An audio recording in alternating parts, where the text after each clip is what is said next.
Together, and again, don't stop clapping till this brother gets up here for Eric Marsh.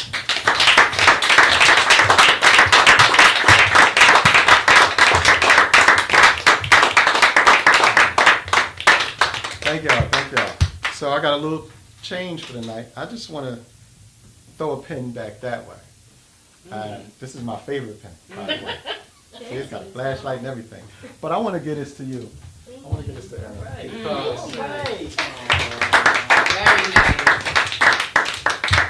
As you know, I'm, father in circle, fatherhood advocate. But I think it's, again, we don't do enough to honor our young artists that are coming up and make sure that they feel heard.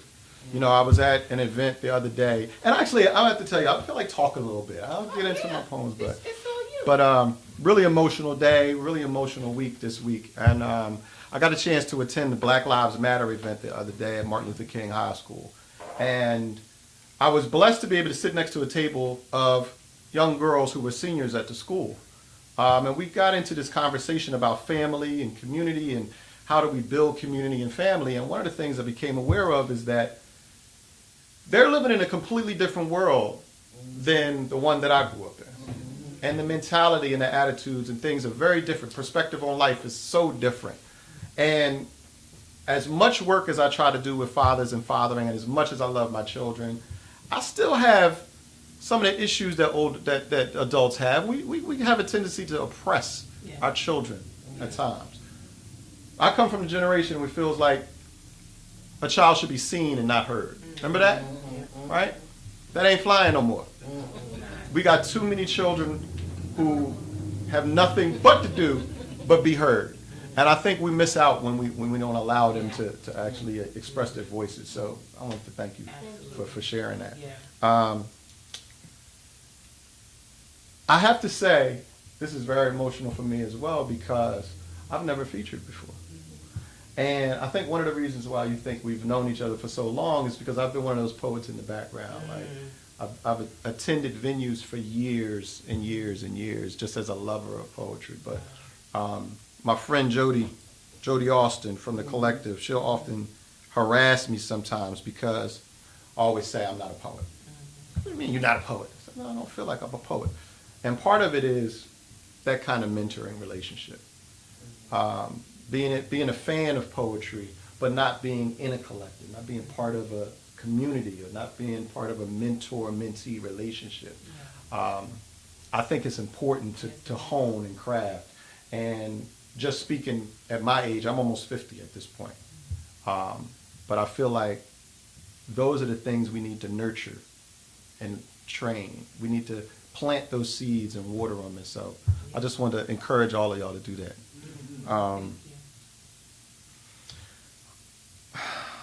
I have to also add that because of the work that I do with the Fathering Circle and the conversation that we started with earlier, we do a lot of work around trying to get men, specifically men, to understand the issues of domestic violence and oppression of women and oppression of children. And so when that subject matter was brought up earlier, again, it hit close to home. And so I just want the women in the room to know that there are men out here doing the work as advocates. Absolutely. Not trying to mansplain, but really trying to listen and learn. And so I want to encourage you all and let you know that we are here for your support. What was that word you just used? Not mansplaining. Mansplaining. Man explaining. Oh, okay. I was just about to mansplain that word, but I'm not. So if anybody wants to Sorry, I was a little slow motion control there. That's all right. That's all right. I'll start with this piece. I've been told I have my father's hands. Slightly oversized, thick, carrying a constant tremble, never keeping calluses for long, tender yet strong. You see, my father's hands were large, with a little too much skin, wrinkled like an elephant's knees, leathery, weathered, and worn. My father's hands, arthritic from years of hard work, creaked like old cellar stairs, groaning under the weight of a household full of needs, wants, and expectations too hard to bear. My father's hands were the only part of him I truly ever knew before his passing. Etched into my memory as if hand carved in stone, South Carolinian soil under his nails, an occasional pat on the head, a firm grip on my shoulder, my adolescent hands barely able to grasp his first two fingers, a lifeline in unfamiliar territory. But somehow the years of my life slipped too easily through his fingers. I first saw my own father's hands as they caressed the swollen belly of the mother of my child. Tiny fingers drew shapes from the inside out, tracing a map of my future in her flesh, pointing the way for me to go. I saw my father's hands as she held them for balance, walking with her through her arduous dilation, centimeter by centimeter. Later, my father's hands appeared, again, gripped tightly in the arm wrestling match of maternity. Fighting labor pains and contractions, my father's hands came in handy when his head began to crown. I watched my baby being born as she pushed and bared down.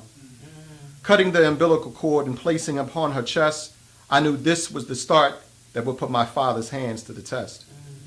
My father's hands, grown man hands, not used to manipulating baby booties, receiving blankets or hats for heads no bigger than a grapefruit.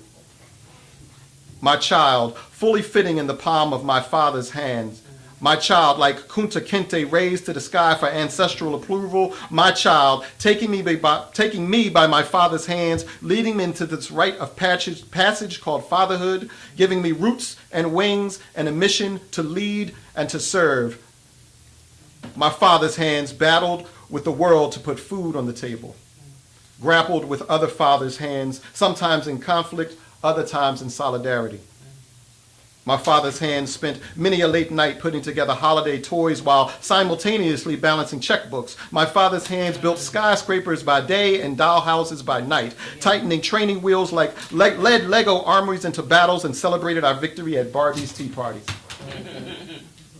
My father's hands test the temperature of fevered foreheads and bedtime bathwater. I burped colicky babies, cleaned up way too much doo-doo, bringing Band-Aids to bruised boo-boos, and bribed broad smiles with cookies and donuts and yoo-hoos. Now, how much do you do? Yeah. Yet sometimes I fail miserably. In my fight with my impatience, my father's hands still quickly ball into fists from frustration. Adolescent accidents elicit hostile reactions. My high schooler's homework has me fussing about her fractions, yet I'm quick to check a kid on how to behave and how they should be acting. Adrenaline in overdrive and my patience is lacking. I see concern in her eyes. I force myself to take steps back. As children, we're taught too well to fight, never taught too well to father. Girls were always taught to nurture. Boys, I guess they figured, why even bother? No one teaches you how to father. But now we take it one step farther, teaching our sons and our daughters, preparing them for a better tomorrow, honoring the mothers, nurturing our sons and daughters, letting the children lead and listening a little harder. Lately, my father's hands stay clasped together in prayer, desperately seeking salvation or a sign that someone cares. We all need an example, so we circle up in the fatherman circle and link arms with another man, sharing our joys and our struggles while doing the best that we can. Learning how to honor, to love, to cherish our families in our Father's hands. Yes. Tonight, my soul wept for our mothers. Little girls, now all grown, raising little girls to be grown all on their own, because ain't no daddy at home. Papa is a rolling stone. Old boys with baggage held over from a childhood loss, innocence stripped away, replaced by pain, neglect, trauma, hurt people hurting people, punishing one another in perpetual pain, perpetrated on young sons and daughters, people parenting in a way like leading calves to the slaughter. They say blood is thicker than water, but that only applies to some fairy tales. Some only see evidence of this truth when the blood is clotted and dried, too thick to be blotted, hair matted and knotted. Our women are weeping, heads bust open and bleeding, all the while cradling our child, breastfeeding, while taking the blunt of the beating, milk turned bitter from the abuse, salty from tears, streaming from face to chin, from chin to cheek, from cheek to lips, mingling with milk meant to nourish but serving to sour the child's taste to the sound of its father's voice. Parental figure, wolf in sheep's clothing, breaking promises while breaking hymens, breaking secret bonds, leaving little girls scarred and brokenhearted. Sometimes truth not revealed unto the thief has long departed. Her adult years, decades of carrying the weight of confusion, psychological scars and soul-deep contusions, caught up in the cycle constantly losing. Little boys in grown men's bodies, emotionally immature, calling little girls hotties, stay packing shotties, swear they're stacking paper, some even stacking bodies of brothers they forgot. See, he says he's not a brother to me because my father knocked up his mommy. That boy was born only a few months behind me. If he wanted a brother, he should have fought harder to find me. Now the police use our childhood chalk to outline his body. My other brothers snitched on the cops so the po-po come to knock me. Damn, spilled my own blood. Now the system effing got me. My own father I didn't know until the day that he died. All I knew before, he would find a bottle to crawl in and hide. Sacrificing his soul, he would drown himself in libations. Everything was a lie that his manhood was based in. Saturating his spirit in spirit, sobriety was a song, but he didn't want to hear it. See, real emotions were a flame. He was scared to get near it. For fear it would flare, he actually might feel it. Men, we need this thing called parental responsibility, nurturing your seed until they bear the fruit of possibilities. You are a shepherd tending to your flock, a gardener on a farm, an outcropping of rock, protecting them from the storm. A steward watching over precious jewels on loan to him from God, guarding them with life and limb, with his staff and with his rod. Mother is the vessel, father is the seed. The soil is the love, and care is what our children need. Little girls grown into moms, little boys grown into dads. Only then can our children grow to live the life we never had. Yes.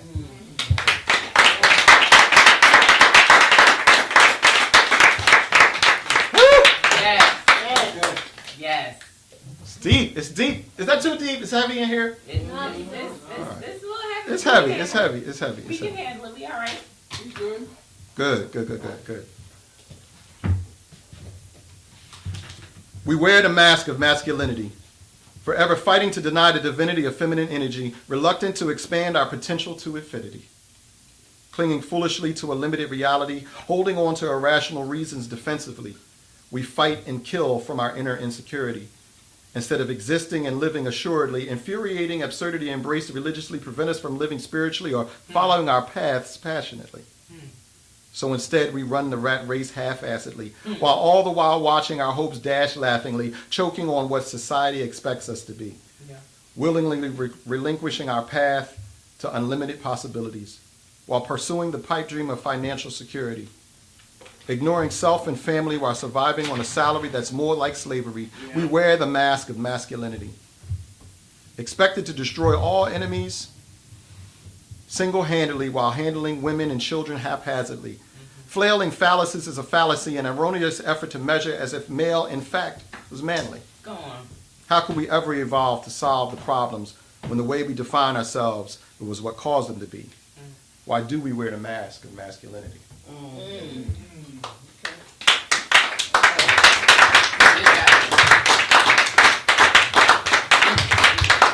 So, again, like I can't help but be on this theme. I've had quite a few poems, but this has been really my mission in my life for the past several years. I'm a father of 5. My oldest daughter is 26 years old, and my youngest 2 are 7 and 8. Wow. So I've been doing this daddy thing for a while. It's been a minute. But I think it's imperative. This is what life is about. We need you. No, and I need you. This is why we do this. This is why I do this, because without men coming together and understanding their role and responsibilities in society and understand their impact that they have on women and children, we will continue to go down this road, and it's a self-destructive road. However, there is hope, right? There is hope, right? There's change in the world. There's things that we are dealing with in society that we haven't seen in a very long time, including this global movement of men. I have recently had the chance to go to the United Nations last year for a conference on men and families. And so what you see, the rumblings of feminism, the rumblings of change, and men being better listeners, it is a global movement. And so This is something that I thought of in relation to recent elections. It's called American Minstrel Show. America is on a minstrel cycle, 24/7, 365, 400 years of blood and bleeding, a gaping wound trying to purge itself of its unwanted children, life unfulfilled, a womb, woman, wounded, man, meant to gestate, a just state yet never giving birth. Barren, flooded, leaking, pouring out, a minstrel show, shucking and jiving, cooning, laughing, dying, bleeding, black and red. No 28-day lunar cycle, lunacy runs year-round, cramping and clotting, doubled over in fetal position. These fecal politicians show feeble resistance. Freedom's fetus shortened, unfertilized eggs of freedom, wasted potential lost. A rolled-up constitution shoved inside us to stop the bleeding. We need to schedule a full-blown hysterectomy because these historians aren't telling history correctly. That's right. Because the story is his story, and this story don't sound correct to me. Yep. It's a myth story turned mystery. Yes. Yes.